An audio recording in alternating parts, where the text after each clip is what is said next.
Hello there, welcome back. Hong Kong has been hit by a second day of unrest, with protesters and police clashing in multiple districts and on university campuses. This comes after a day of violence that left over 100 people injured, including 2 in critical condition. One was shot by a police officer and the other set on fire following a dispute. Now, you are looking at live pictures out of Hong Kong, where demonstrations have gone on since this morning and have stretched into the night. The Chinese university campus now resembles a war zone, with protesters starting massive fires. Protesters have engaged in intense clashes with police here for almost 5 hours now. Over in Central, Causeway Bay and Mong Kok, protesters have been distributing supplies and arming themselves as police close in on them. Several train and bus services have been suspended due to roadblocks and police clearance operations. Local universities have announced that classes will be cancelled again tomorrow because of vandalism at campuses and concerns that traffic may still be disrupted.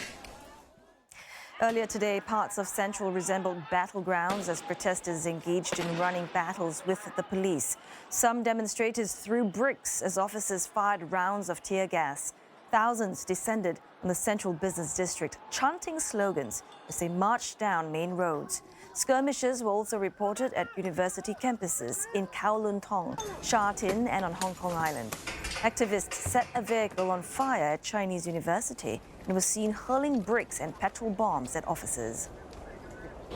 Clashes between anti-government protesters and the police, which began early this morning, is still continuing into the evening as citywide strikes enter its second day. Police had fired multiple rounds of tear gas here in Central, the financial district of Hong Kong, as thousands took to the streets to voice their democratic demands. Now, anti-government protests have rocked Hong Kong for 5 months now, with no signs of slowing down. The authorities have issued stern messages to the protesters. They say that it is wishful thinking if they feel that the escalating violence will force the government to cave into their demands. At a media conference this morning, Hong Kong's Chief Executive Carrie Lam blasted the protesters, calling them selfish and the enemy of the people for the widespread violence that has paralyzed the city. The police have also called the escalating violence and said that the Hong Kong's rule of law is at the brink of collapse.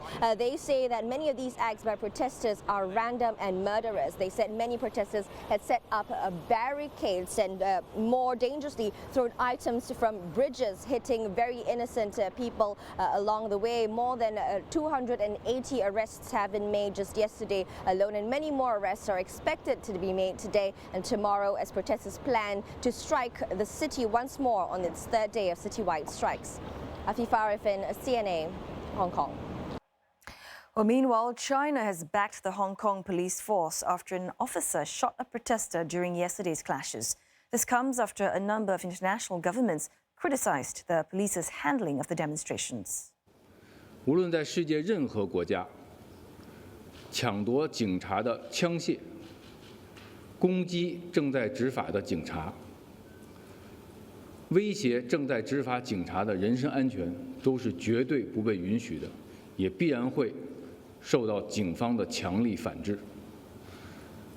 我想问问美国和英国的官员，类似的事件发生在美国和英国时，他们的警察是如何处置的？